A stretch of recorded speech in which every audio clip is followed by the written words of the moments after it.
Essas são as terras do Uruguai. Nós entramos no Uruguai, era 9 horas da manhã. Agora são exatamente 20 para as 8 da noite. Aqui se mantém o horário de verão. Muito boas terras, muito bom o povo, um povo ordeiro, um povo bom.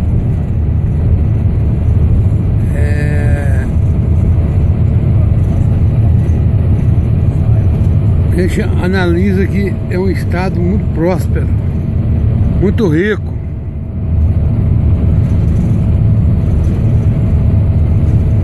Da onde nós estávamos até Montevidéu são 2 horas de ônibus. Nós passamos em 2 propriedades, visitamos uma fábrica de queijo e como se fosse a Embrapa do Brasil, Instituto. Agora vamos para o hotel, deveremos chegar no hotel 8h30 da noite, tomaremos um banho, jantaremos, amanhã sairemos 7 horas da manhã para o último tour de trabalho em Montevidéu. Uma boa noite a todos, obrigado.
Convidado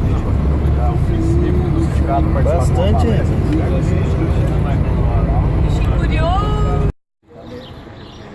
Centro de leite mágica. 100%.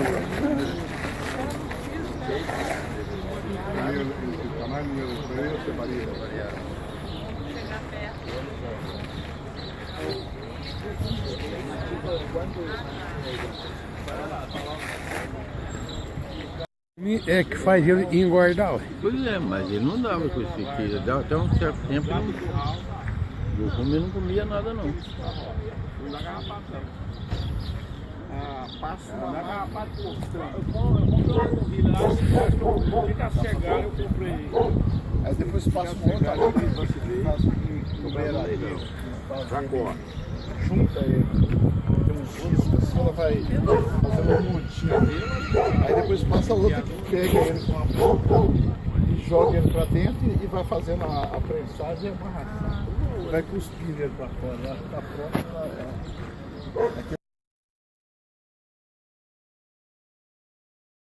Estuvieron en una cabaña en la cual nosotros, digamos, vamos a trabajar a hacer embriones para ellos. Eles se dedicam a fazer para eles a reprodução dos embriões, mas também para outros, como, por exemplo, na que nós estivemos hoje de manhã na Luísa. Digamos, donde termina el límite del el predio del laboratorio hacia el sur. Nosotros también somos propietarios de una cabaña similar a lo que es la Luísa. Não, aqui onde acaba o prédio do laboratório, para o sul, é também propriedade deles, similar à Luísa. Vale decir que los animales que uno trabaja en este laboratorio son propios y son de tercero. Eles também trabalham com os animais próprios nesse laboratório e também de terceiros. No caso, ele faz prestação de serviço. Faz Faz prestação de prestação de serviço. serviço.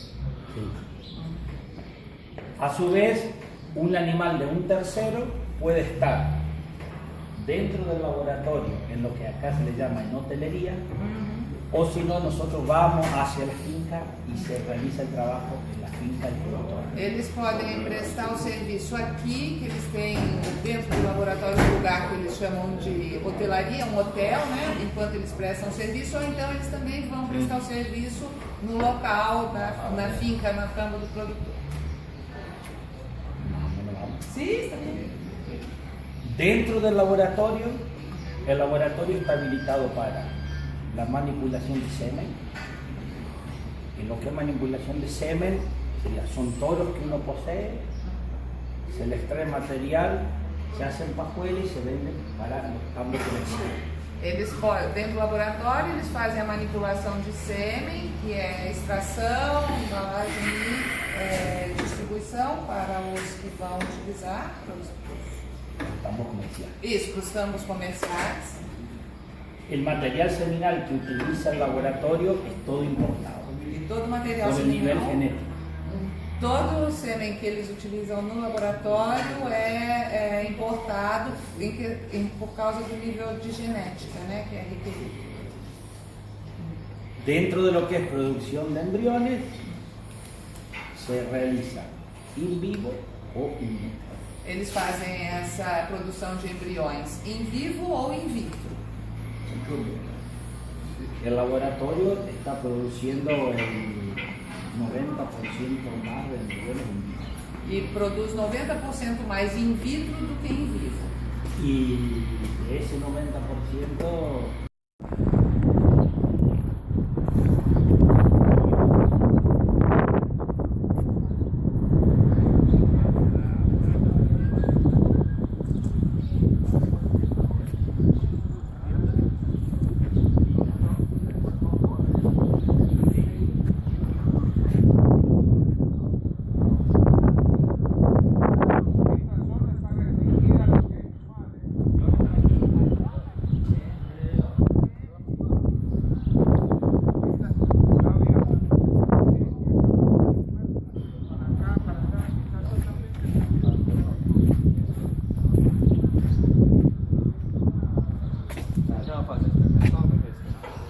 Central.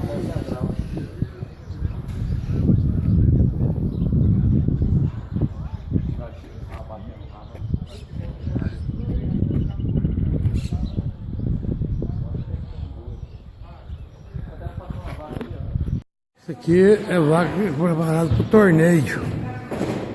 Ele tem duas fazendas, três, não sei. Uma das fazendas só para torneio leiteiro. E não ganha nada também não.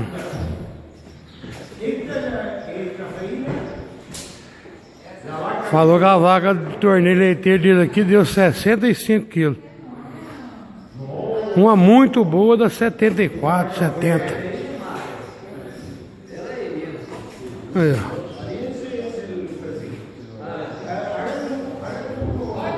ó. Gilberto, você aqui vai fazer uma vaca da 200 litros, Gilberto. Você aqui seria útil demais para esse povo. Viu, Gilberto? Então dá bom. Canadá. Por ejemplo, el investigador más fuerte que tiene allá es Patrick Blondin, no sé si alguno anda en esto. Bueno, estuvo acá 2 días acá parado, porque vino por día de semen y demás. Esta es la nuestra, multitud de reproducción. Espérate que habría que tener telas si quieres mirar.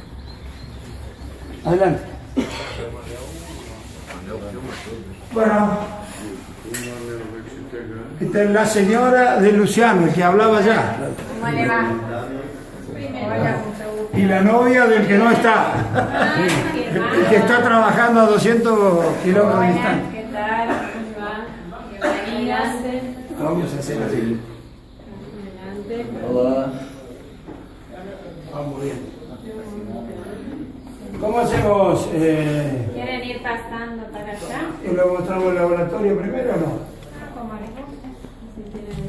Ah, a ver si tiene un cartelito. Gracias. Un cartelito. Muchas gracias.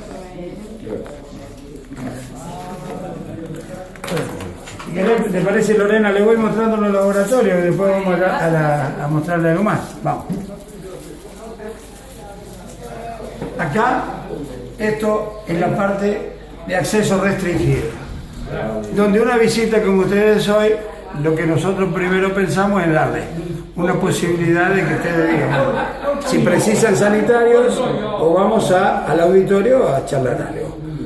Este sector del centro tiene la ventaja de que de un lado está un poco el estar, donde los laboratoristas comen un tentempié, una cosa chiquitita. No, nada frito, no cocina. Y al lado está el escritorio como si fuese empresarial. Entonces, si viene el empleado de una empresa, tiene que hablar con el laboratorista de trabajo. Y el propietario viene a hablar acá de números para lo que él quería. Entonces, una cuestión de privacidad, se han considerado también esos detalles, ¿no?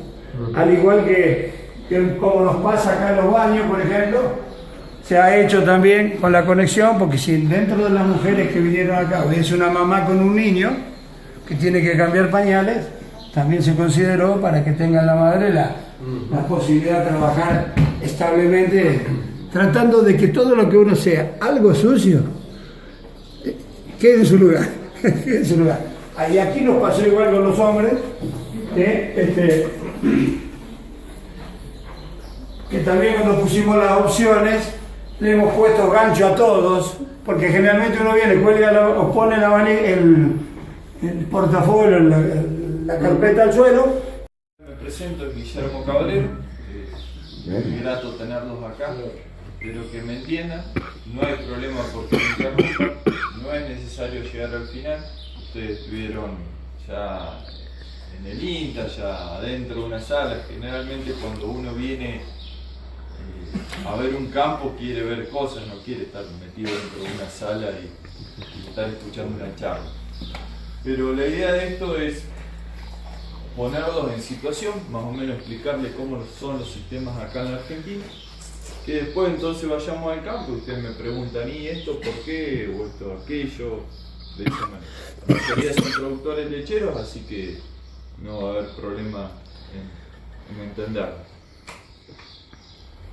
Esto, como les dije, se denomina campo roca, es un campo que es demostrativo, que el INTA, el Instituto Nacional de Tecnología Agropecuaria, lo tiene como básicamente un campo representativo de la zona, de los productores lecheros de la zona, donde nosotros instrumentamos ciertas tecnologías o ciertos procesos que queremos que el productor o nos interesa que adopte, que nos parece que es muy eficiente en ese sentido.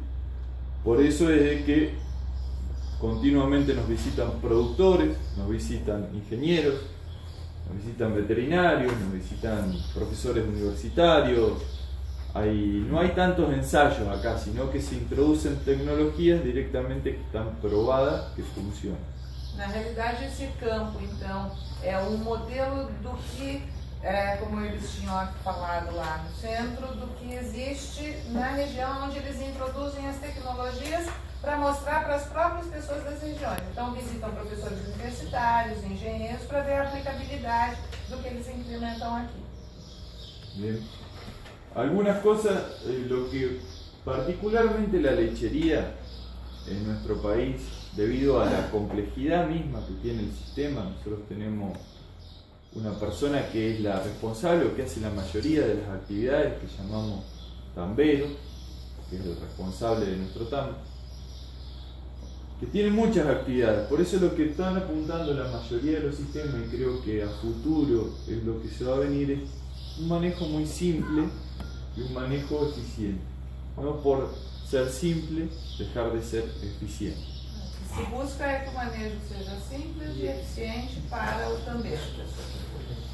Hay muchas cuestiones que estaban implementadas en la mayoría de los sistemas como por ejemplo...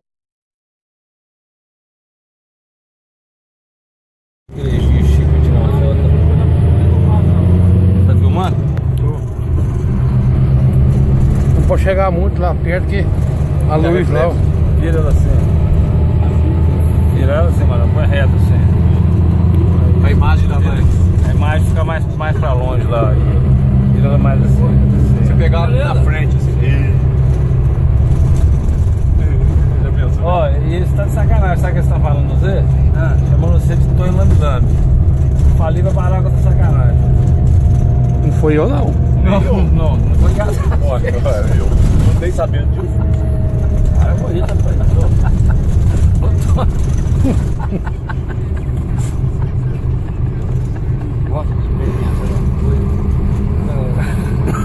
Brincadeira, viu? Ninguém tá falando isso. Fica preocupado.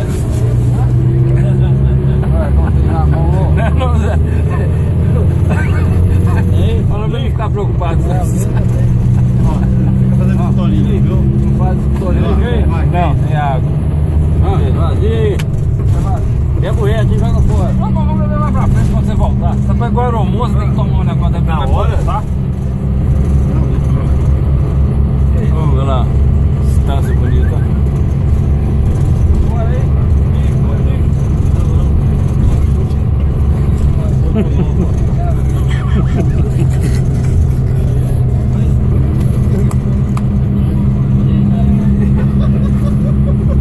Saca, né, meu? Ele falou, não vou largar vocês na mão, vocês vão ver só. Perigoso ele embora. Não, não atenta ele não, que eu vou quebrar. O negócio dele foi o contrário. Sim. Ele não lambeu bosta nenhuma. Não, pois é. Aí eu cheguei perto dele e falei, mano, você acha que tem que beber? Eu votar no presidente da Faenga, você fazendo campanha e um sujeito que chupa você de puto de rua? Eu não fiz isso não. Eu falei, não, eu não vou votar. Manel, você vai votar nele? Manel falou, já perdeu meu voto. Ainda não. Reparte a chapa. Não foi muito perto. Tá reflexo.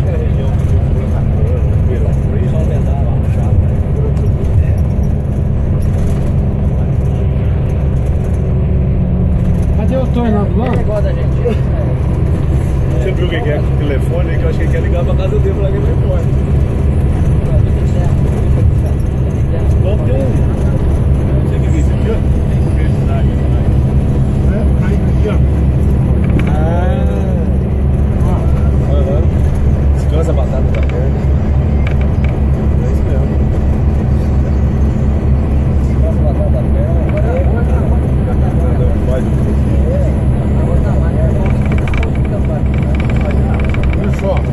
Para aqui só aqui, mano.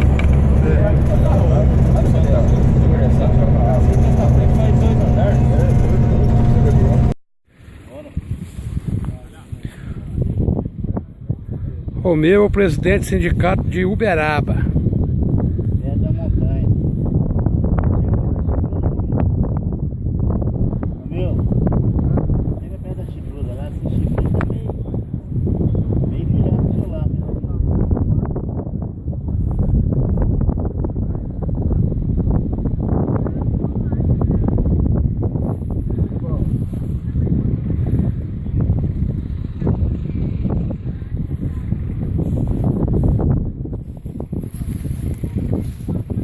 Vou filmar você um pouquinho agora. Aqui, ó. Aí o nosso amigo Maré. É o nosso repórter por um dia, tá fazendo a cobertura da viagem. Emocionado. Falou que agora ele vai só mexer com leite. Que ele tá no entusiasmo danado, né? Tá querendo comprar uma fazenda aqui no Uruguai, poder ficar perto das pretinhas. Ele achou que as pretinhas daqui é mais bonita.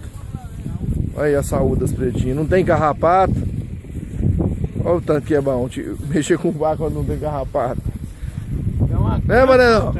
Já é uma grande vantagem, né, Manelão? E outra. E olha o pasto. E o pasto, ó. E outra coisa, tem outra vantagem aqui, o pasto aqui é baixinho, então não precisa nem ter de cavalo, toca o gado a pé, aí acaba com a barriga, né, mané? Pois é, ué. Brequear aqui não ter.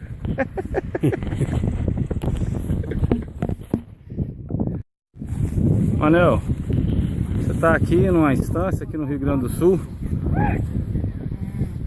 Nossa senhora, mas é difícil demais. Beleza.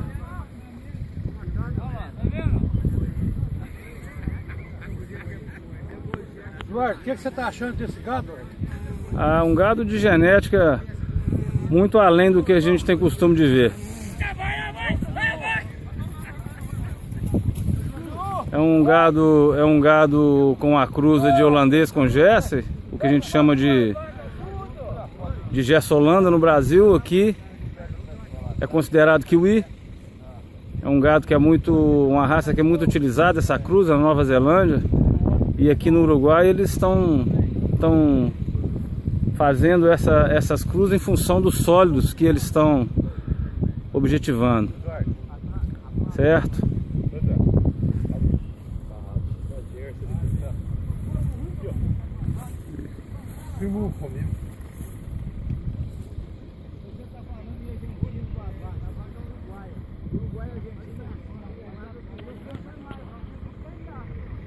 Manel, e você, gostou das vacas? Fala pra gente.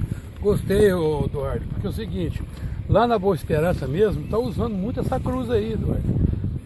O Gerson com o holandês, e tem dado um resultado. Então quer dizer que os produtores de lá, quanto aqui, estão buscando alternativas, porque uma vaca dessa aqui dá tanto leite como uma holandesa, e porém come menos, né, Eduardo? Então é isso que estão buscando por lucratividade no seu rebanho.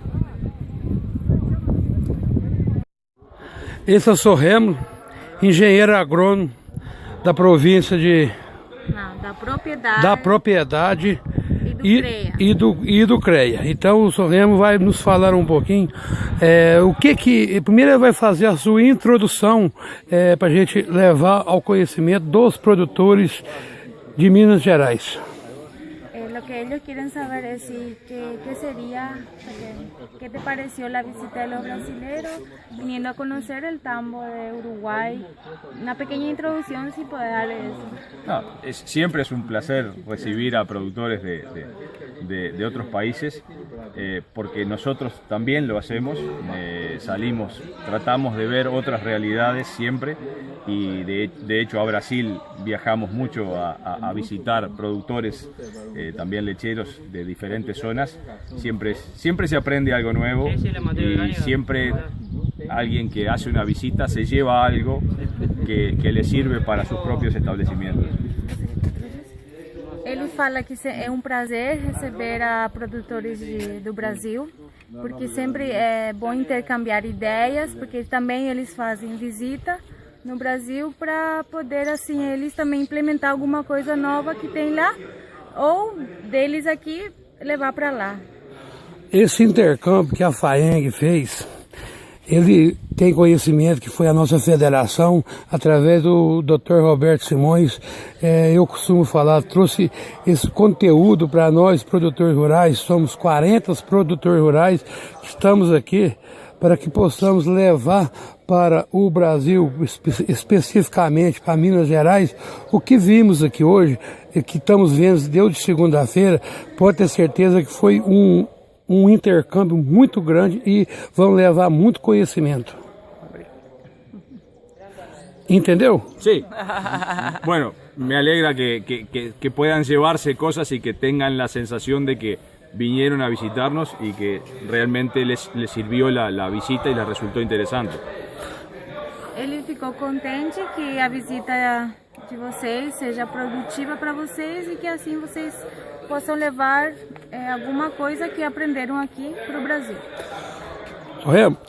A realidade de vocês não foge muito da nossa realidade lá. A única coisa que a gente constatou que é muito na frente é a pastagem, intensivo, o gado no pasto. Os pastos de vocês são muito melhores do que os nossos lá. Isso aqui é vaca preparada para o torneio. Ele tem 2 fazendas, 3, não sei. Uma das fazendas só para torneio leiteiro. E não ganha nada também não.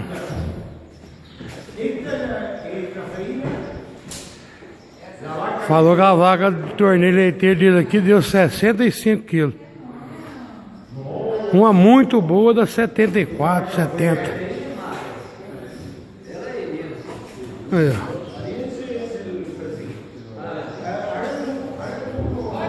Gilberto, você aqui vai fazer uma vaca da 200 litros, Gilberto. Você aqui seria útil demais para esse povo. Viu, Gilberto? Então tá bom. Internacional y tiene una de las vacas con más alto rendimiento de leche. Essa cabanha Dale, Não, fala tá você. bom, tá bom. Pedimos un minuto, ahí viene Guillermo, así sigo yo hablando.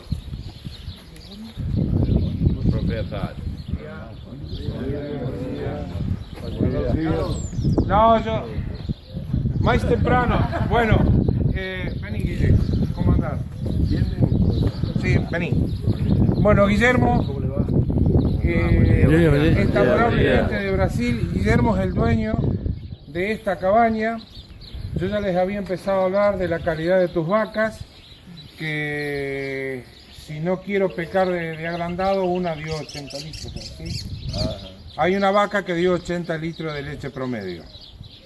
O sea, yo lo voy a dejar en la mano de él. Yo lo único que quería decirle es que esta es la casa del abuelo de él. O sea, conserva la típica arquitectura de Italia, de los abuelos nuestros que han venido. Si nosotros vemos la arquitectura, es tal cual como están en Italia en estos momentos en los pequeños poblados. ¿Esos friulanos? ¿Cómo? ¿Friulanos o piamonteses? Piamonteses. Bueno, yo soy de descendiente piamontés, hablo el piamontés y me siento orgulloso de serlo, ¿no? ¿Hablas piamontés? Sí, lo hablo perfectamente, lo escribo y lo hablo, y hasta el día de hoy lo sigo manteniendo porque es mi origen. Yo los voy a dejar. ¿Ya te veo ya aquí, hermano? Yo lo voy a dejar en manos. Uno solo, pero vale por mucho. Yo los voy a dejar en manos de Guillermo y ustedes le traducen. Si hablas despacio, creo que todos te entienden. Así que queda en tus manos. Bueno, quería repartir la carpetita esa que tenés. Yo las traje una para cada uno. Ya se la vamos a repartir cuando comamos las empanaditas y la gaseosa. Yo ya traje empanadas. Pesá nomás con lo tuyo. Nosotros somos un grupo familiar. Sí.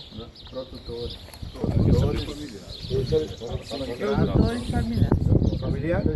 No, aquí son presidentes de los sindicatos patronales, rurales. Es una organización gremial de productores del estado de Minas Gerais. Está el presidente de la federación y los...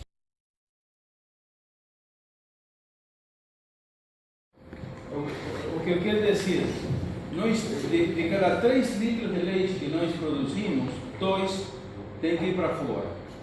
Tem que buscar destino fora das fronteiras. A consequência que isso tem é que nós temos que alinhar a nossa produção com os requerimentos da gente que tem as prateleiras para encher, com produtos que normalmente o que acontece é que se a gente tem dinheiro, então põe exigências de seguimento, de trazabilidade, de condições em que essa leite é produzida, é coletada e é beneficiada, né? Se você analisa qualquer cadena agroindustrial que tem três setores bem diferenciados, né?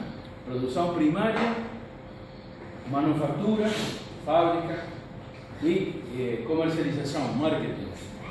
Uruguai, provavelmente, onde tem os maiores atrasos é na área do marketing.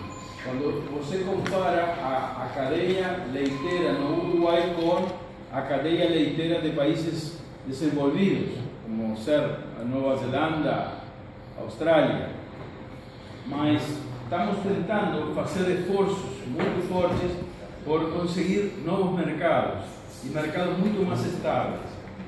Para isso, nós temos que fazer a nossa parte, que é produzir uma leite de muito alta qualidade e orientar o beneficiamento de leite aos produtos mais demandados e com mais valor comercial, que retornam o maior diferencial em dinheiro.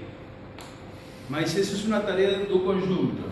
Nós, acá, em linha particularmente, trabalhamos dominantemente na fase primária de produção. Nós mexemos com o solo, mexemos com pastagem, mexemos com vacas. Ainda temos uma carga importante de trabalho, porque muita da qualidade do leite,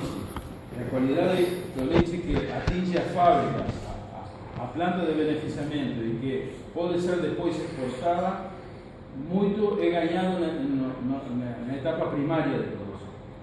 Depois que a leite foi para a planta, os químicos buscam a pedra filosofal, que é pó mágico que eles podem pôr a leite de mala qualidade e convertirla em boa qualidade. Isso não se pode. Eso no se puede. Nosotros, ¿para qué trabajamos y qué hacemos? Digo, teniendo siempre la línea de investigación que tenga que ver con la orientación por la demanda, los trabajos de transferência de tecnologia. Sempre os objetivos deles, o que eles fazem, a finalidade das pesquisas tem que estar sempre orientada pela demanda. La cadena agroindustrial, ejemplo, los molinos de trigo, qué tipo de harina precisa, qué es lo mejor para la pasta, para el pan, para la galletita. Então, as pesquisas podem ser orientadas pela cadeia agroindustrial, como é o caso do trigo, por exemplo. Então, dirigida para os moinhos, os moinhos. A primeira palestra aqui no Uruguai. Precisam para cada tipo de produto. Começamos meio-dia e 15. Começamos o passeio pelo Uruguai, que será hoje e amanhã. Retornaremos sábado de manhã num voo direto para Buenos Aires.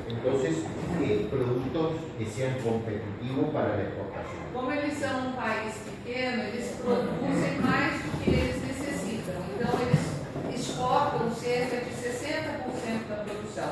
Então, a pesquisa tem que estar orientada também para aumentar a competitividade internacional. Investigación que sea sustentable, que sea aplicable por el productor y sin perder de vista el medio ambiente.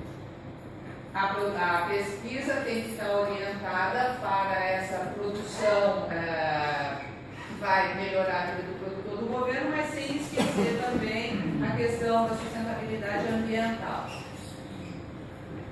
Bueno, ahora esto es una fotografía de cómo estamos conformados, porque nosotros tenemos 5 estaciones experimentales que ahora más adelante lo vamos a hacer. Aproximadamente estos números pueden cambiar,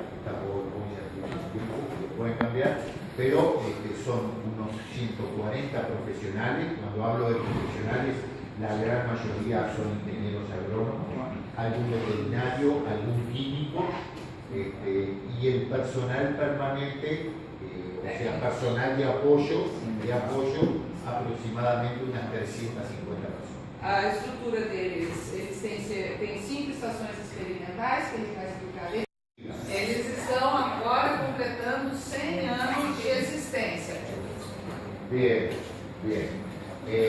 Vamos a ver una PowerPoint, unos slides, donde ustedes van a tener un pantallazo de cómo está formada esta institución. Ele vai mostrar nessa apresentação uma visão geral de como está formada essa instituição.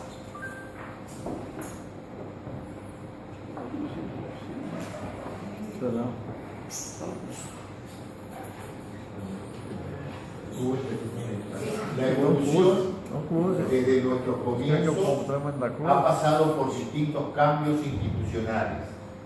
Nacimos en el año 1914 como Instituto Fitotécnico y Semillero Nacional. Uno de los grandes cometidos que nosotros teníamos fue encomendado por el gobierno uruguayo para empezar con los mejoramientos del trigo. Eles começaram em 1914 como Instituto Fitotécnico e Semeieiro Nacional, com o objetivo e o compromisso de melhorar el trigo. o trigo. El gobierno uruguayo contrata los servicios del doctor, un genetista alemán, el doctor Alberto Berger, que en el año 14 se hace cargo de esta estación experimental. Então, o governo contratou um pesquisador alemão que em 1914 era o responsável por essa estação experimental. Fallece en el año 57 y empiezan los cambios. La investigación, que está ubicada acá, pasa a ser regional y en el 1960 se forma el Centro de Investigaciones Agrícolas Alberto Berger. Em 1957 começaram as modificações e aí a pesquisa que era estabelecida aqui mudou e foi reorganizado como Centro de Investigações Agrícolas Alberto Berger. Hasta el año 89 éramos una figura pública estatal. Dependíamos del Ministerio de Ganadería, Agricultura y Pesca. Até 1989 eles eram uma instituição pública ligada ao Ministério da Pecuária, Agricultura y Pesca. En el 89 hasta la fecha cambiamos el marco jurídico de la institución y pasamos a ser el Instituto Nacional de Investigación Agropecuaria. Pasamos a ser una figura pública.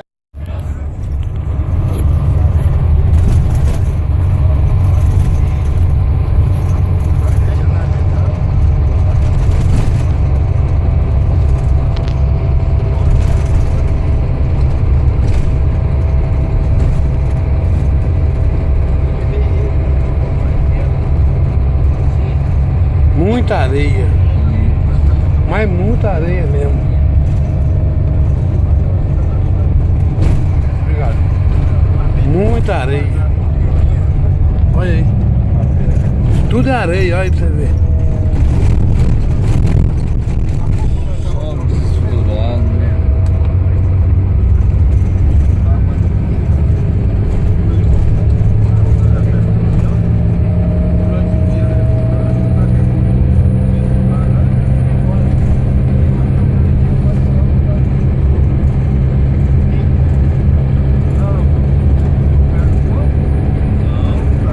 Faz o teu depoimento aí, Eduardo, pra mim. Eduardo, o que você achou das cabanhas da Argentina e do Uruguai? Qual que é a diferença e qual que é a média de leite de lá e de cá? Por favor. Bom, as propriedades na Argentina, até o que nós conseguimos ver, são propriedades de maiores tecnologias. Elas têm solos mais bem estruturados do que os solos do Uruguai.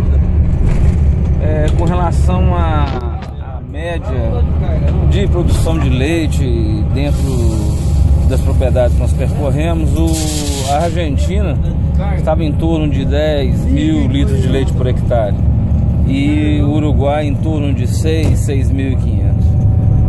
E a gente conversando com alguns pesquisadores do INA, o Instituto de Pesquisa Agropecuária do Uruguai, nós conseguimos detectar que os solos dessa região do Uruguai, dessa região de gado de leite do Uruguai, eles têm um nível de acidez bem maior do que os solos da Argentina.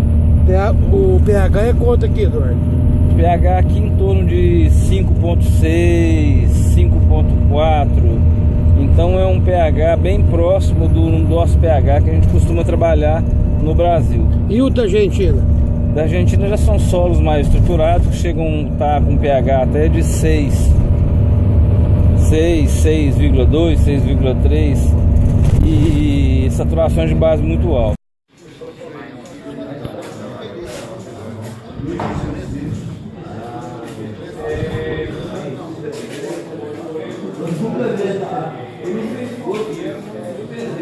Don Corleone.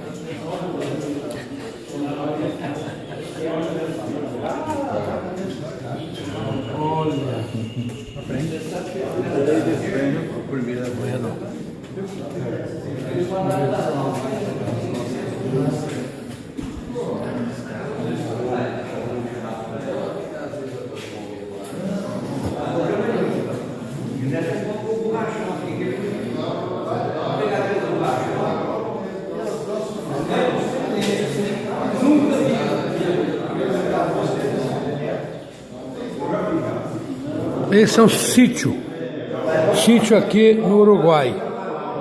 Pode ter certeza que é um sítio aqui, pequeno produtor. Aqui é a sala de espera das vacas. As vacas sobem ali. É um sítio estritamente familiar. Ao barro.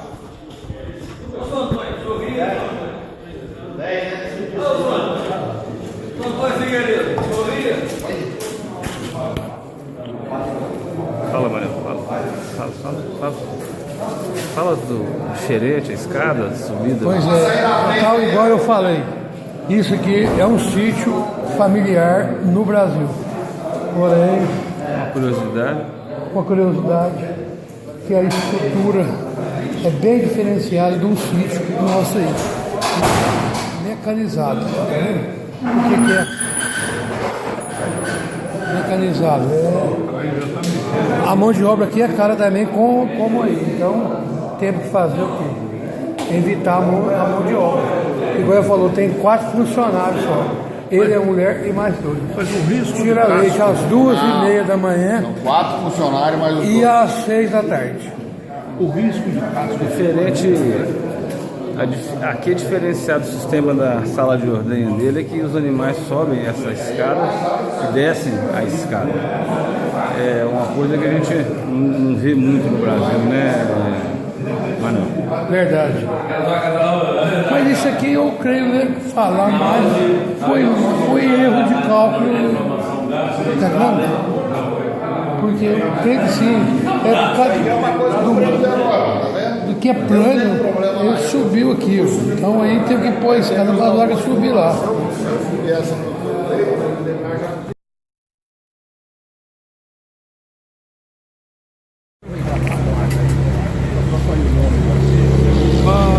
Manuel, o que você achou aqui da visita à Conaprole, uma das maiores cooperativas da América Latina e a maior cooperativa do Uruguai?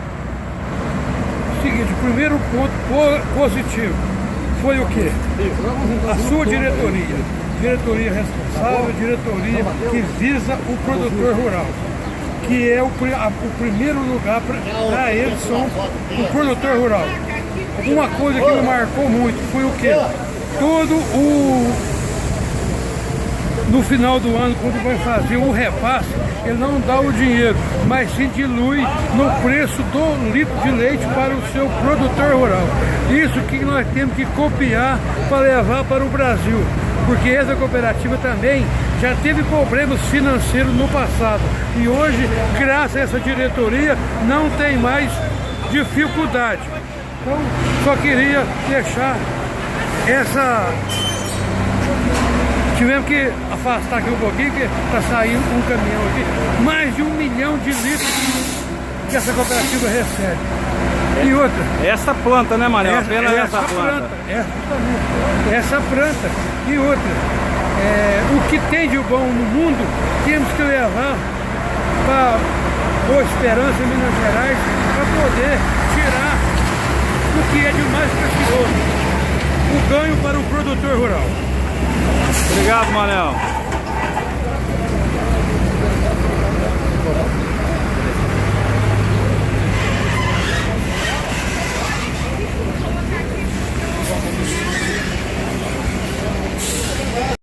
La leche fresca para la población.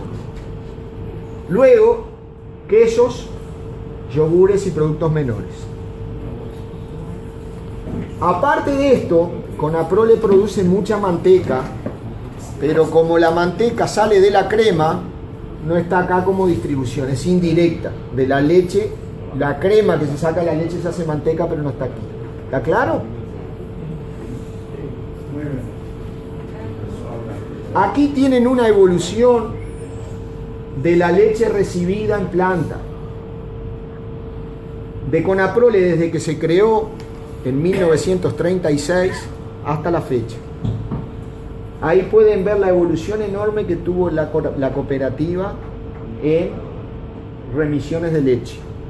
De 36 mil millones de litros de leche por año, Conaprole hoy supera los 1.000 millones de litros de leche recibida por año. De 36 milhões de litros, agora mais de 1 bilhão.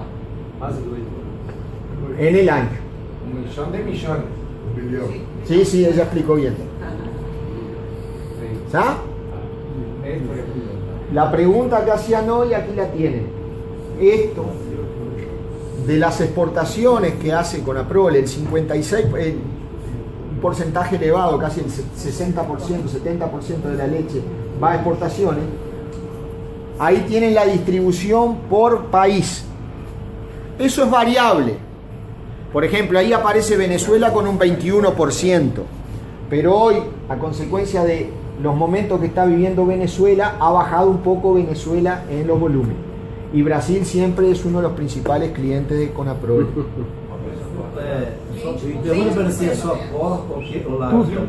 Para quem não está vendo aqui atrás, é cerca de 20%. Qual o produto que manda para o Brasil? Isso é queijo, isso é queijo? Ah, de todo. Completo. Tudo. No. En completo, porque a Brasil va leche en polvo, va manteca fraccionada, va dulce de leche, va larga vida, suero en polvo, va a Brasil diverso. Isso em 2013? ¿De qué época es? 2010. Del 2010 está atrasado, por eso decía que esto bajó un poquito. Dale. Lo que les decía, Conaprole, como recibe y procesa mucha leche para lo que es nuestro mercado, en Uruguay somos nada más que 3 millones. Aquí tienen la evolución de la productividad, los litros procesados por funcionario. Lo que quiere decir esta gráfica es que cada vez ha ido aumentando mucho la productividad por funcionario, por dos motivos. Uno, porque Conaprole cada vez está recibiendo más leche. Y por otro, al irse automatizando Conaprole e incorporando tecnología de última generación, cada vez la mano de obra es menos. Es decir, más rendimiento con menos mano de obra. Entonces la productividad ha aumentado. Son las dos variables. Mayor procesamiento de leche y mayor tecnología incorporada. Y menor. Y eso, al tener mayor tecnología incorporada, no es necesario tanta mano de obra directa. Entonces se saca más rendimiento por mano de obra. Por eso es. ¿Está claro? E quando, pela maior produtividade e maior tecnologia, diminui a mão de obra, ou seja, é mais pouco. Más rendimiento por mano de obra. Sim, não é que vai diminuir os funcionários, é que a mão de obra rende mais porque produz mais. Ahí está. Ahora van a ver la gráfica, la evolución de la gente. Pasa. Lo que les decía. Conaprole fue un proceso de incorporación de tecnología que le permitió ir reduciendo el personal hasta que el volumen de leche fue creciendo más y pese a eso el personal tuvo que ir subiendo después. La combinación de las dos cosas. Mayor leche y mayor tecnología. Cuando recorran la planta van a ver el grado de automatismo que tiene la planta, que permite eso. Há treinamento constante com os técnicos? Constante.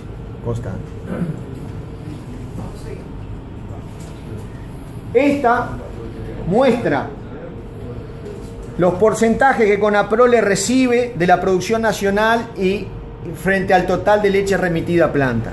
Frente a la producción nacional, Conaprole recibe el 52%, que es esta franja en azul. Frente a la leche remitida a planta, el 62% que la verde. del total remitido, que es producido, que es la roja. Es decir, el 52% de la producción nacional cae en Conaprole, y de toda la leche, porque ¿qué pasa? No toda la leche es remitida a plantas. Hay un porcentaje de leche que se produce que va a queserías artesanales para cría de ternero, recría, una serie de cosas. Por eso no toda la leche que se produce va a plantas. Esa es la explicación.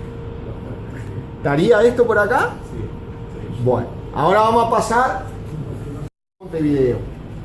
Aquí, permiso.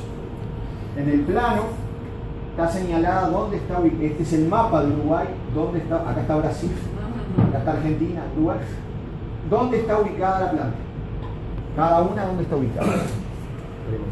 Entonces, esta planta es la que abastece el mercado interno.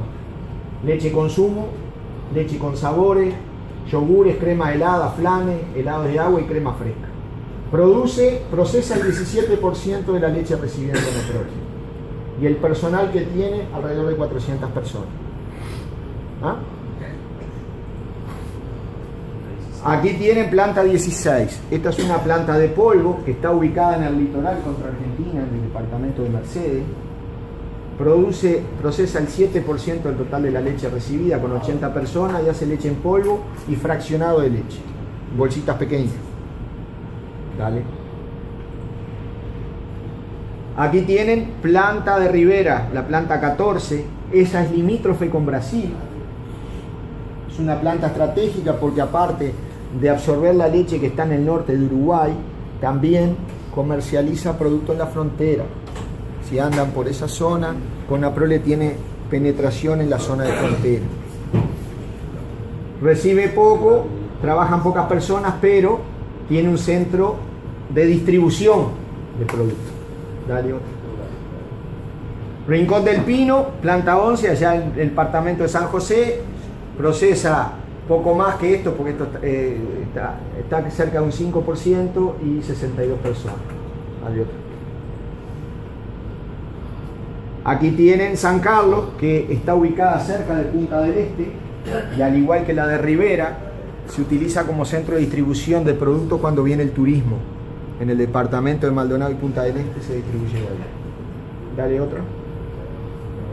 Ahí tienen la quesería de San Ramón, es la principal planta quesera, está ubicada aquí.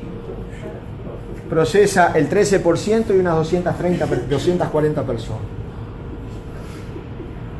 Villa Rodríguez, que es la planta más moderna de Conaprole, cerca de acá, unos 70 kilómetros, produce queso de pasta dura y leche en polvo y procesa el 35% de la leche recibida. Una planta muy grande, tiene 2 torres de polvo. Y acá tienen a Florida, la vista aérea, donde estamos ubicados. La planta de Florida, el complejo industrial Florida, tiene una característica muy particular. Todos sus productos son de exportación. É a planta mais... Esse é o Romeu de Araújo Júnior, presidente do sindicato de Uberaba. Uberaba, vocês todos sabem que é uma bacia leiteira das mais expressivas do país. Uberaba é o berço do gado holandês, do girolando, do Chapinelora. Então o Romeu, nada mais do que Romeu para poder dar esse depoimento, porque ele sabe o que é a essência do gado de leite no Brasil. Romeu, o que você está levando de conhecimento de, primeiro, Argentina? Bom, esse intercâmbio é importante para a gente conhecer a realidade dos outros países.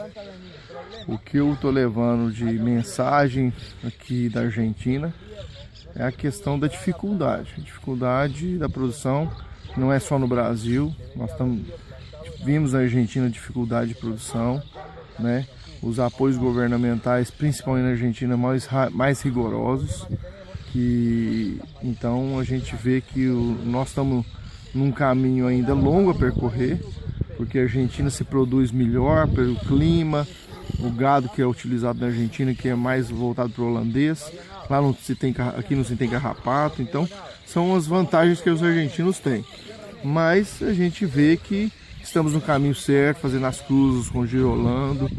Eu acho que temos um longo caminho a percorrer, mas eu acho que o futuro da pecuária leiteira, tirando os entraves da questão trabalhista. Se resolvermos os entraves da questão trabalhista, a gente tem um longo caminho a percorrer, mas é promissor.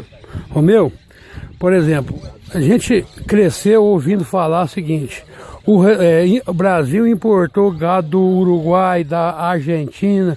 Então, isso foi bom para a gente também ver que a genética do Brasil, ela está tanto igual aqui quanto melhor, né, Romeu? Olha, eu acho que o caminho nosso mesmo é o girolando. É claro, voltado mais para o 5/8, para o 3/4, do holandês, né? Hoje já tem as raças Gerson-Holando também, cruzamento com o Jersey. O girolando com o Jersey eu acho que pode dar um resultado interessante. E eu acho que o caminho do Brasil mesmo é ter sua raça específica e adaptada para a sua região. A tropical, né? Tirando os estados do sul, né? Principalmente o Rio Grande do Sul, que usam raças semelhantes aqui da Argentina. Mas eu acho que nós estamos no caminho certo. Romeu, falando ainda na Argentina, nós percorremos vários estábulos, como aqui fala, tambos. Deixa eu te falar, Romeu, o diferencial aqui, que eles estão logicamente muito na frente, é o sistema de pastagem, né, Romeu? Romeu, agora continuando a nossa entrevista, nós agora vamos falar um pouco do Uruguai. O Uruguai foi aquela expectativa que você tinha antes de conhecer. Você agora, por exemplo, nós entramos no interior da Argentina, entramos no interior do Uruguai. O que você viu de algo mais, de perspectiva para levar para lá, fazer um retrospecto do Uruguai para nós, Romeu? Região na Argentina que nós olhamos, eu achei os solos melhores, mais planos e melhores, né? Aqui no Uruguai a gente está vendo que tem uma diferença de solo, não são tão planos também, mas que a gente percebe que o Uruguai também super tecnificado como o argentino. Você não vê nenhuma propriedade, por exemplo, que se tira o leite na mão, né? Todas as propriedades, seja de pequeno, microprodutor, a ordenha é feita de máquina e vai direto para os tanques. Quer dizer, não se passa pela mão do produtor, pelo tirador de leite. Então isso é uma vantagem da Argentina, do Uruguai em cima do Brasil. Então eu acho que eles estão avançados a mais que a gente na questão da qualidade do leite. Por quê? Tem menos manuseio. E é que o governo brasileiro precisa incentivar isso muito mais, né, para que a gente seja competitivo com qualidade do leite. Para a gente ser competitivo com qualidade, nós temos que ter uma produção de leite totalmente mecanizada, para a gente ter eficiência na qualidade que eles têm. Agora, na questão de produtividade e da produção, eu acho que nós temos também somos promissor, podemos ser mais competitivos ainda que eles, mas consertando essa questão da tecnificação, principalmente das ordenhas. Romeu, a questão da lei trabalhista, ela é menos rigorosa do que lá, mas aqui também tem ela. A gente viu aqui também, Romeu, foi várias propriedades, ou quase todas, que se emprega primeiro é a família, né, Romeu? Depois é que vai dar sequência a empregados. Nós percebemos aqui que são as pessoas, mesmo os proprietários, que tomam conta da atividade, né? E quando a pessoa começa a crescer, ela começa a contratar terceiros. Então ainda é uma atividade muito familiar e que a gente vê uma diferença nesse aspecto do Brasil, né? E as propriedades pequenas também. Então a gente tem uma diferença no Brasil que tem grandes projetos de produção de leite, tem os pequenos produtores no Brasil, que é uma tendência de acabar no Brasil, porque o estímulo na produção de leite no Brasil está muito pequeno. E as novas gerações não estão ficando na propriedade. E o contrário que a gente está vendo aqui. A oportunidade de aparecer com as visitas pela FAENG aqui na Argentina e no Uruguai foi mais que eu tive consciência assim, por parte do solo. Sempre nós conhecemos que as deficiências no nosso solo, no Brasil principalmente, seria a deficiência de fósforo. E isso traz uma dificuldade muito grande. E a acidez também do solo brasileiro precisando do calcário. Aqui na Argentina, sempre fui alertado, chamado a atenção para os colegas, outras coisas, que chovia fósforo. Esse fósforo trazia uma importância muito grande. Eu fiquei conversando com um especialista aqui, ele me disse que aqui nunca choveu fósforo. O que acontece aqui era um deslocamento das cinzas vulcânicas das Cordilheiras dos Andes, em que enriqueceu muito o solo nessa parte de fósforos, dando o resultado que tem. Infelizmente, o Uruguai não teve essa oportunidade, como a Argentina teve.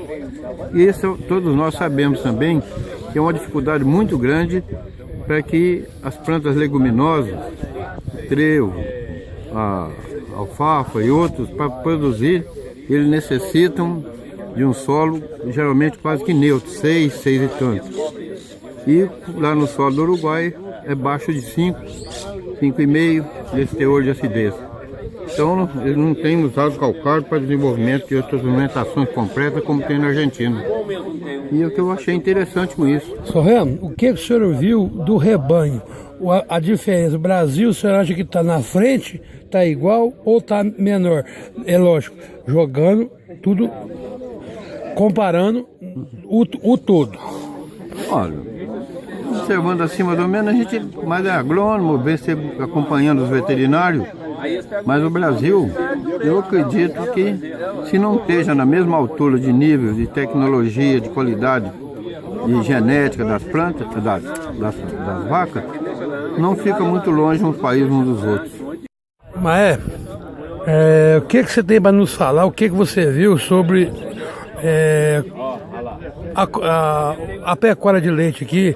Ela é mais familiar, não 100%, mas grande parte delas usa a mão de obra familiar, mas na Argentina mais ainda. O que você tem para nos relatar sobre o que você viu sobre essa parte da Argentina e até mesmo no Uruguai? A impressão que ficou que são dois sistemas um pouco parecidos.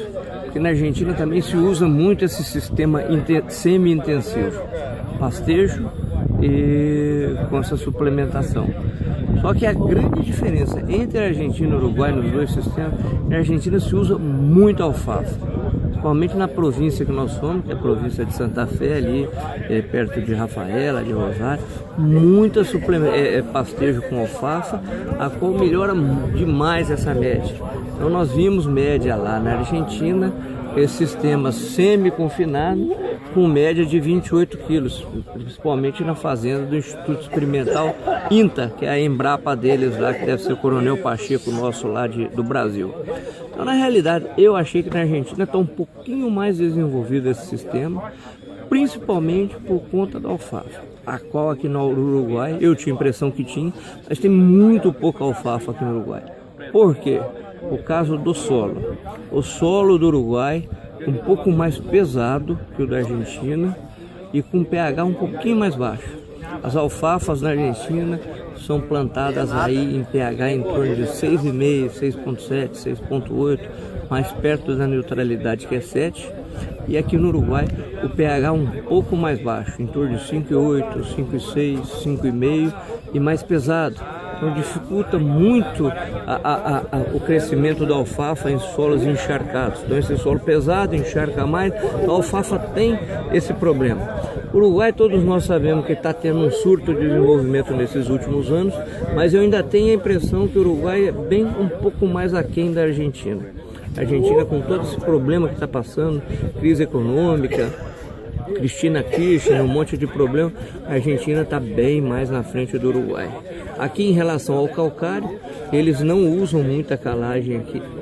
Eles tentam controlar essa degradação do solo aí, que influenciando aí num pH menor, com o manejo do solo, né? Dando azevém, fazendo uma rotação aí com azevém, com pastejo de outros capins, pois entram com... Vai. Bom, não. É o seguinte, o que eu vi de interessante para a gente comparar com relação à genética, a Argentina e o Uruguai está bem à frente da nossa realidade aqui. Todas as propriedades, as fazendas que nós visitamos e 90% da maioria não existe gado cruzado, nenhum desses países, são rebanhos puros. E esse gado é muito bem adaptado nessas regiões, com relação à temperatura, com relação à alimentação, com relação a manejo, que as propriedades são todas familiares. Então nós encontramos tanto no Uruguai quanto na Argentina uma média de tambos, né, que eles falam lá chamam de tambos os retiros, né, em torno de 25 a 30 litros de leite.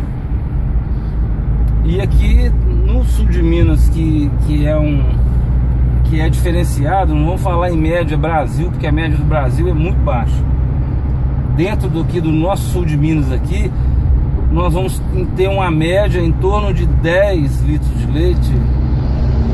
E se a gente for comparar Argentina e Uruguai, o único estado e região que pode ser comparada à Argentina e Uruguai é o estado do Paraná, região de Castro, região produtora de leite, que também tem essa influência de imigrantes que trabalham dessa forma. Bom, com relação à política, é um pouco complicado, porque o Uruguai, de cada 3 litros de leite que ele produz, ele tem que exportar 2. Então ele tem que ter uma cooperativa forte, igual a Conaprole, para poder estar fazendo essa ponta com outros países.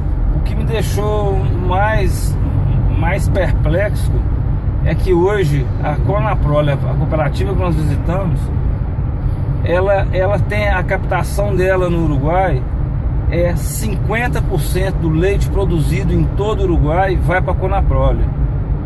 Esse restante do leite que não vai para a cooperativa é um leite praticamente que é consumido. Desses 50% que sobrou, 30% é consumido dentro do Uruguai, 20% é exportado em forma de queijos, de doces, de requeijão, de iogurte. Agora, dos 50% que a Conaprole industrializa, 20% vem para o Brasil. E em segundo lugar, você encontra a Venezuela com 18%. Então, esse praticamente um terço do leite do Uruguai, um quarto do leite do Uruguai tá vindo parar no Brasil. Que isso eu não acho que é uma política certa, porque isso força a queda do preço de leite, porque as empresas estão fazendo o que? As grandes empresas, a Danone, Itambé, Italac, a BR Foods, todas elas estão buscando leite. Quando sofrem uma pressão para o aumento de leite aqui no Brasil, elas buscam esse leite no Uruguai. Elas compram esse leite em pó, e aqui eles diluem esse leite e jogam no mercado esse leite em pó. Então as empresas que mantêm o preço do leite no Brasil, elas estão controlando através praticamente do leite do Uruguai e do leite da Argentina, que também vem exportando para a Venezuela. A Argentina também tem como grande cliente a Venezuela. O que eles queixam é que a Venezuela não tem cumprido com os contratos com relação a pagamento dos contratos de leite que foram feitos com eles. Agora a questão dos produtores rurais, Argentina, por exemplo, cada R$ 1.500 que gerado de riqueza, quanto que fica para cada produtor? Olha, hoje na Argentina a política agrícola lá é uma política assim leonina, vamos dizer assim. Hoje ela tem uma retenção de 30% do que você produz, que o país produz, ele tem que ficar dentro do país. E isso dificulta muito produtores e facilita de uma certa forma para você produzir leite, porque você tem um insumo barato, mas você tem excesso de leite que fica dentro da Argentina e força a queda do preço do leite para o produtor argentino. Hoje a Argentina, a média de preço de captação está em torno mais ou menos de 30 centavos de dólares, 25 centavos de dólares. Já no Uruguai está a 35 centavos de dólares. Até mês passado, o último pagamento de leite do Uruguai já estava 38, teve bacias em função de frete, que eles pagaram até 40 centavos de dólares no litro de leite. Agora, falar do trato do rebanho, da pastagem, temos que falar porque foi um fato, mas é inquestionável, né, Eduardo? Com certeza. É isso que faz com que esses países eles possam ter um manejo diferenciado para esse gado puro, porque as terras são planas, as terras são de fácil mecanização, as terras têm muita água,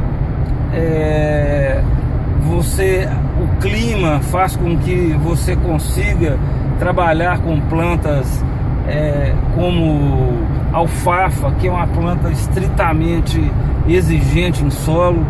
A alfafa é cultivada na Argentina, mais na Argentina, menos um pouco no Uruguai, porque os solos são diferentes, mas azevém, aveia e soja também. Então é fácil de você trabalhar dessa forma. Eduardo, nós tivemos na cooperativa, a maior cooperativa da América do Sul.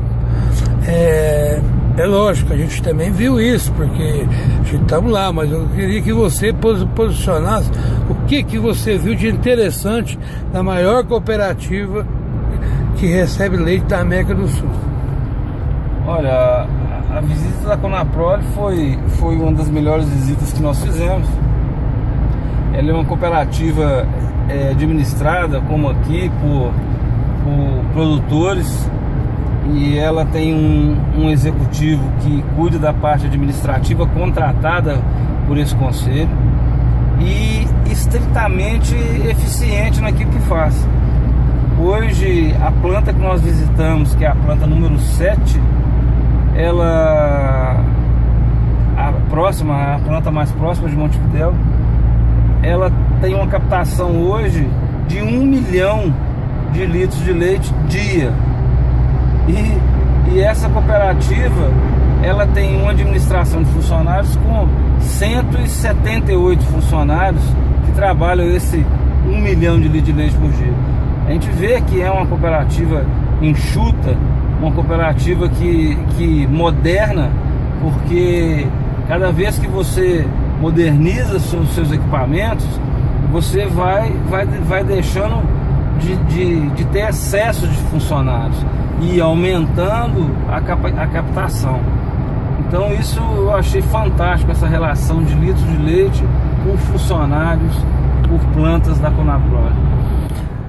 E aproveitando também, você já falou um pouco, mas o que chamou muito a atenção de todo mundo que foi lá foi os tambos lá são administrados e cuidados pela sua maioria familiar. Então, o que você viu de interessante nisso? Isso aí eu acho assim que se não fosse essa administração familiar, como é uma administração bem característica do Rio Grande do Sul, do Paraná, lá as pessoas trabalham em família mesmo. Então, se os filhos saem para estudar, ele vai, estuda e volta para a fazenda para poder estar adquirindo conhecimento fora e trazendo para a propriedade. Todas elas são muito bem equipadas com a parte de tecnologia, de maquinário, de estrutura, de silos, de piquetes, todas elas são de uma forma muito fácil de ser trabalhada. Nós tivemos numa propriedade no Uruguai que a ordenha dela é às 2h30 da manhã. E todo mundo feliz e continua trabalhando da mesma forma, e a outra 2h30 da tarde, com intervalo cronometrado exato de 12 horas de uma ordenha para outra. Isso aí, se não tivesse a força familiar, certamente não conseguiria estar conseguindo almejar, alcançar as metas que eles alcançam lá em produtividade. Eduardo, justamente isso aí. Por que tirar leite às 2h30 da manhã? Primeiro ponto, o custo da luz elétrica lá é altíssimo, então o produtor ele teve que adaptar a melhor forma, porque à noite a luz é muito mais barata do que durante o dia. Então se o produtor for tirar o leite durante o dia, vai encarecer muito. Então, como é familiar, e outra, o próprio produtor também, ele não é 100% familiar. Vai emendar, não tem jeito de emendar. Ô, Eduardo, voltando a fazer aquela reflexão, para a gente falar um pouco mais sobre a nossa viagem, uma coisa que me marcou muito lá, Eduardo, foi aquela cooperativa. Uma cooperativa que teve as suas dificuldades por mal gestões, e hoje ela, como eu já falei, uma das maiores cooperativas da América do Sul. E onde que nós vimos lá que quem manda lá de fato é o produtor rural. O produtor rural, ele, do seu presidente ao membro da diretoria. E uma coisa que ficou marcado lá foi as sobras. Nós fizemos a seguinte pergunta: o que sobrou era incorporado ou era dividido para os produtores? Então, a resposta que nós tivemos foi muito óbvia. Por quê? Porque é o seguinte, chega no final de ano, as sobras, elas são incorporadas sim, mas da seguinte forma, ela é rateado entre os produtores rurais no aumento do preço do leite. Então o produtor fica ganhando mais, na mão do outro, 1 ou 2 centavinhos de dólar que aumenta, então reflete diretamente no custo de produção. Então estão de parabéns, porque pegar uma cooperativa da magnitude dessa, 1 milhão de litros de leite por dia, que é essa planta. Eduardo, fala mais um pouco dessa cooperativa. A Conaprole, quando nós tivemos a oportunidade de conhecer através da FAENG, do nosso sistema sindical, as oportunidades, uma das melhores que nós tivemos nessa viagem técnica foi a visita à Conaprole. E com relação até a sanidade da cooperativa, para vocês terem ideia de como funciona essa cooperativa, no começo do ano, 1 tonelada de leite em pó que estavam exportando, estava custando $4.500. Hoje o leite em pó está em torno de $2.500, uma diferença de $2.000 por tonelada. E o que eu quero dizer com isso? Quando nós indagamos com os dirigentes da cooperativa a respeito desse diferencial de preço, ele virou para mim e falou assim: não, nós não perdemos dinheiro porque esse leite está aí estocado. Quer dizer, eles têm um caixa tão bem estruturado que eles se dão ao luxo de estocar leite na hora que o preço está baixo. Então é isso que tem que fazer. Você tem que saber que para uma cooperativa não é só ganhar só maré alta, você tem que ter uma estrutura financeira para você poder não ter perdas. Você segura o leite para depois, vai pagando suas contas, vai fazendo operativa que precisa ser feita do dia a dia, mas você tem condição de segurar essa produção para você esperar o mercado reagir, melhorar novamente, para você estar trabalhando com esse leite. Eu só achei fundamental o fato deles poderem estar estocando essas mercadorias, principalmente o leite em pó, que é o principal produto da cooperativa para exportação. Você falou que o preço do leite é por hectare na Argentina e no Uruguai. A produtividade do leite nas propriedades hoje, ela, até aqui no Brasil, você tem que ter pelo menos acima de, não vou dizer acima, vão em torno de 10 mil litros de leite hectare ano para você, para o seu negócio ser rentável, ser viável.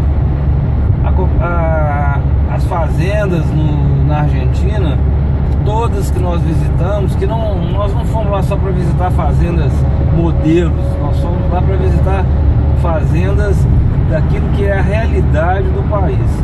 E todas essas estavam em torno de 8.500, 9.000, 10.000, 11.000 litros de leite por hectare ano.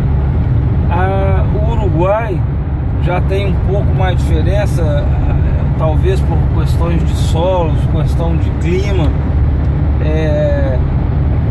Hoje as terras do Uruguai elas estão ficando mais acidificadas, ela tem um teor de alumínio mais alto, e eles ainda não tem aquele hábito de calcarear. Apesar do Uruguai ter jazidas de calcário, o frete fica muito caro ainda para poder estar fazendo isso. E talvez por conta desses problemas de produtividade, de terras um pouco mais fracas, mais degradadas no Uruguai, a média das fazendas lá já estão em torno de 6.500 litros de leite por hectare. Eduardo, eu creio o seguinte, nós devemos parabenizar o Dr. Roberto Simões, a diretoria da FAENG, na qual você já está fazendo parte, com um novo vice-presidente. Deixo aqui o meu agradecimento em nome de todos os 40 presidentes de sindicatos que foram.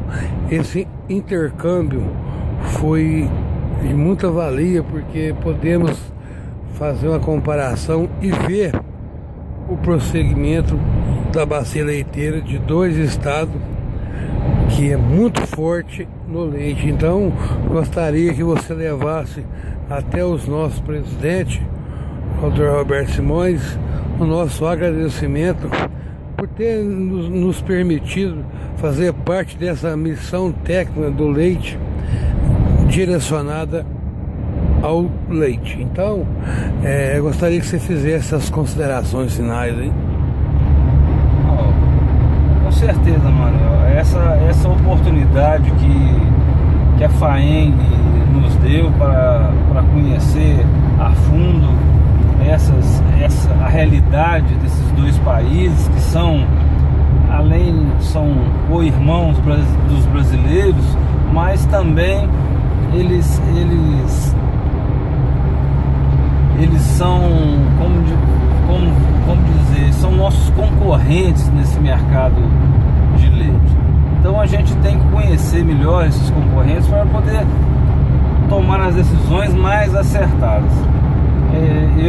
Eu fiquei muito satisfeito com a nossa viagem. Espero que nós possamos ter maiores oportunidades para fazer novas viagens, conhecer novas realidades. E realmente o que foi diferenciado foi que nós fomos conhecer as propriedades daquelas pessoas que realmente produzem. Eu friso, gosto de deixar claro que nós não saímos para visitar só fazendas modelos nesses países, nós fomos para conhecer a realidade desses produtores. Eu vou levar ao Dr. Roberto os agradecimentos. Eu também fiquei muito honrado com a uma visita e com certeza não deve ser a última. Então tá bom, Eduardo. Obrigado a todos. O que você tirou dessa viagem do Mercosul? O que você tirou de proveito? Bom, Silvano, essa viagem teve um contexto muito forte, porque um aprendizado, uma troca de informação, a gente viu o que as necessidades, as dificuldades da Argentina, do Uruguai, e podemos comparar com o Brasil, que nós em certo ponto estamos muito na frente e em certos pontos deixamos a desejar. Então essa viagem teve de fruto positivo, foi muito grande. Então temos que agradecer primeiramente ao Dr. Roberto Simões, que é o presidente da nossa federação, toda a sua diretoria, que pôde fazer que a gente possa participar dessa viagem. Foi um ganho muito grande, e não poderia deixar também de agradecer os companheiros que lá estavam conosco. Então criamos um vínculo muito forte, e isso foi um ponto forte dessa viagem. Fizemos vários contatos com os pessoais dos tombos argentinos, dos tombos uruguaios. Então, o que nós trouxemos na bagagem foi mais conhecimento. Então, quando se você tem um aprendizado e tem conhecimento, isso não ocupa lugar. E não poderia deixar de mencionar também o envolvimento com as cooperativas. As cooperativas em San Charles, que é a casa das cooperativas da Argentina, um complexo de cooperativas da América Latina, e também fomos na Cronapoli, a maior cooperativa da América Latina. Então pudemos ver de perto a evolução industrialização do leite, como é feito, como é exportado, para onde é exportado, para quem. Então isso aí, a nossa bagagem cresceu muito. Nós não fomos passear, nós fomos trabalhar. Então isso aí a gente trouxe, como eu até costumo falar, buscamos artifícios para a vida toda. Muito obrigado a vocês que estão nos ouvindo, muito obrigado à Federação.